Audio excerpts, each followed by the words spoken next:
Hello everyone, I am Zerx, Lord Sentinel, and welcome back to Century of Economy. When we left off, the Spanish were continuing to dominate the Americans, despite the Americans resisting and pushing back. The cursed were and are suffering at the hands of the pirates, but, more importantly, Voyanui was suddenly more hospitable, with the removal of the Loa's wrath. Now, on to the action. The Spanish canoes had to wait a turn, but each loaded a now valuable finished goods token from the lagoon island. To the right, the San Cristobal repairs at one of the docks. The Shuizian makes a heading straight east, to Voyanui and the pirates. The Fuega and Calavera del Diablo follow behind, along with the Algeciras towing the Diablo flotilla. The Spanish inflict severe wounds on the Americans. The Vengeance and Enterprise had been reduced to one mast on turns previous, and the Spanish now unleash their rage on the Destiny, sinking the ship easily just off of the American home island. The Accorzado and Celtic Fury survey the carnage they have wrought. Spanish command is already making plans to reassign the unwieldy Ten-Master, and have the Chancellor Squadron keep an eye on the Americans. Fleet actions were given to the Shuizian, Fuega, and Algeciras, while Intermediaro was stirred for his first action to make way for Voyanui. At the end of their turn, the Spanish launched their steamship, La Muerte Rapida, with the captain, explorer, and oarsman at the rear dock of the lagoon. They planned to have the ship jump through the whirlpool and into Voyanui Bay. The cursed know now that they are on their way out, but are still determined to fight and make things as difficult for the pirates as possible. Namzu kicks things off for them, surfacing and unleashing his tidal wave attack on the pirates. The Bloody Spear, Scopio, Zeus, and Carnage are all caught in the massive wave he unleashed, eliminating 2 masts from each of the ships. Then, with an extra action provided from Mavra, Namzu struck again, unleashing yet another tidal wave. In addition to the previous ships, the Scepter was caught in this wave, dismasting her, the Carnage, and Bloody Spear, while leaving 1 mast standing on the Scopio. Lee Kim Namod then surfaced and used his cannons to sink the Bloody Spear. The Americans dare not move any of their ships, for fear of being immediately sunk by the Spanish forces, now anchored off of their home island. They spend what little gold they have and launch the Lamon, with Marine William Eaton, to attack the Spanish ships from beneath the water. The French re-explore the Bone Temple Island, finding lumber. Once again, the various players remark at the oddity of finding lumber on an island with no vegetation whatsoever. The French are mildly concerned with the Spanish attack on the Americans, if only because the French want some of the islands there. They have re-explored almost all of their islands that were reset by the Adrift Duty, and have a strong system in place for gathering gold. The pirates again use Thok to try and block off the entrance to Voyanui Bay, moving a reef out into the open waters. The pirates waste no time attacking the cursed. The Feathered Hat and Velvet Fox make short work of Maxahibel and Namzu, respectively. The Golden Medusa rams the Pestilence and takes a mast off of the Strix, attempting to wipe out the few gold ships the cursed have.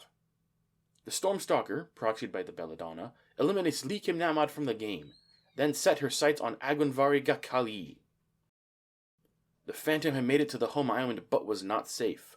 Pirate ships attempted to board her with S-boarding, denying her the boarding bonus of the Skelds. Madame Maria cancelled the S-board ability on the DJC Harbinger, and so was not able to cancel the ability of the Spanish main Harbinger, which made contact, sacked her crew, and explored the Phantom, taking both ships back to the pirate home island. With that, the Cursed have lost their last true gunship in the water.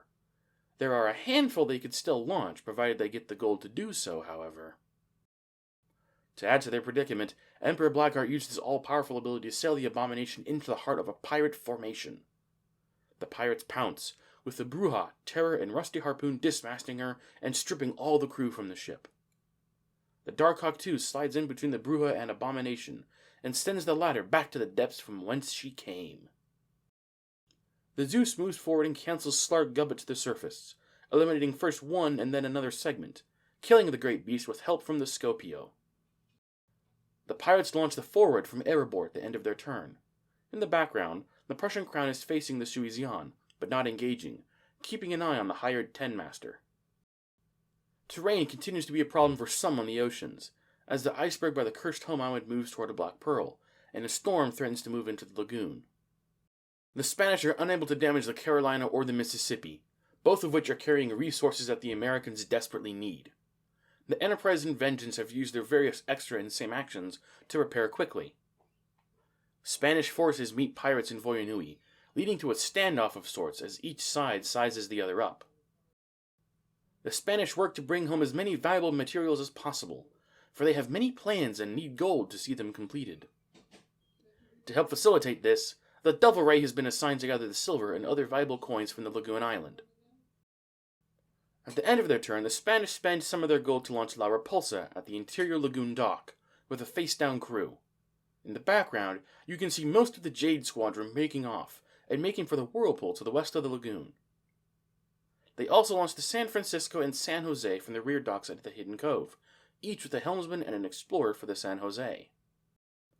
The Celestin makes a break for the Archway Island, finding finished goods, which will help the Cursed greatly. However, the pirates play potions and brews on the Celestin to force her to re-roll the die. The result came up as metals, still valuable and not worth risking with the Master Scribe's re-roll. Sisqualuk moves and docks at the island, loading a substantial amount of metals. Jormungandr surfaces and attacks the Bruja, but to no avail. Dweller pursues the derelict Scepter, determined to keep the small ship within its sights. The Americans land both the Carolina and Mississippi at home, netting themselves some gold. Their gunships are all repaired to full health, but are not ready to launch an attack against the Spanish, what with their numerous cancellors in play. The Lamon, however, is brave and sets sail, making to pass between the Grand Temple and New Dynasty. William Eaton manages to knock a mast off of the Dynasty. A wide shot of French waters. Their home island has 2 high-value 100 coins on it, and they are close to getting 1,000 gold at their disposal. The pirates slay Jormungandr. A wide shot of cursed territory, now mostly pirates.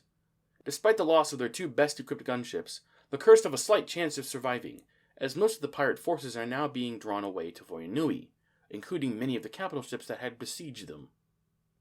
Speaking of, the Pride and Doombox emerge from the Whirlpool in Voyonui Bay, along with the Broken Key. Ophidius is given a shoot action targeting Agunvari Gakali, removing all of the fort's remaining flags. The Golden Medusa and Black Pearl attempt to stop the Cursed Gold Runners. The Pearl manages to sink the Pestilence, while the Medusa sets the Sisqualuk on fire with a firepot specialist. The Stormstalker manages to take a mast off of the Sea Monkey, but fails to damage the Strix any further. The Krakens and Revenant make for Voyonui Bay, preparing in case the Spanish become hostile. The Amity makes land at Voyonui, while the Deliverance and the Khan-Tu sail away.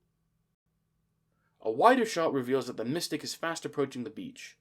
The Khan-Tu and Deliverance have been given actions to sail further away, while the Broken Key has taken up a defensive stance around the Amity. The Amity explores Voyonui, finding medicine on its other half as well, in addition to some tasty gold and interesting UTs. Back home, the pirates work some logistics with their crew and ships, while the Phantom repairs, now a part of their fleet. La Muerte Rapida makes land at Voyonui, finding forged papers, a claw cannon, the Mirror of Archimedes, rats, the Heart of Stone, Lost, Love's Protection, and Hidden Trove. The Spanish are particularly excited about the Hidden Trove, considering how valuable it can be.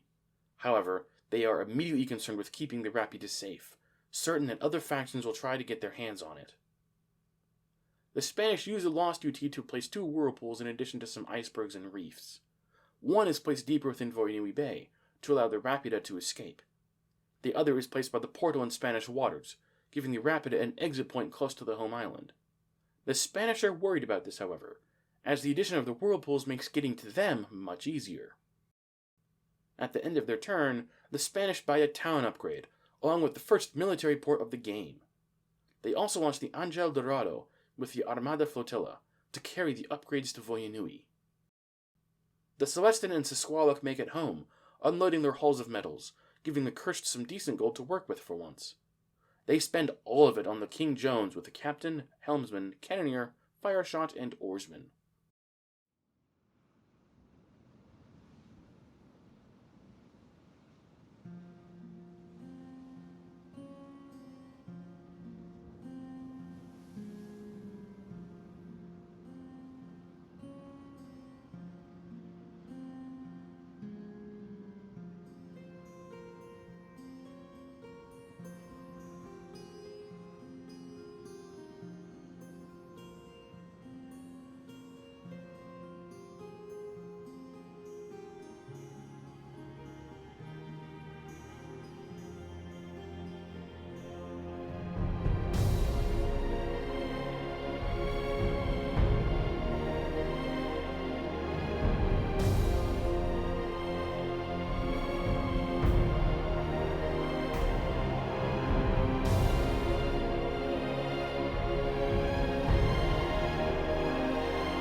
Phidias demolishes Aguinvarigakali, making their home island the only cursed sanctuary left.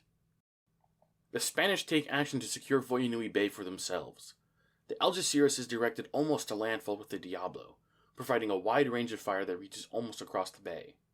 La Fuega serves a similar role, with her built-in extended range and position in the relative middle of the bay. Intermediaro investigates the pirate ships on the eastern side of the bay. The canoes all dock home, giving a collective +5 gold to the finished goods they unloaded. The Angel Dorado has loaded the upgrade tokens.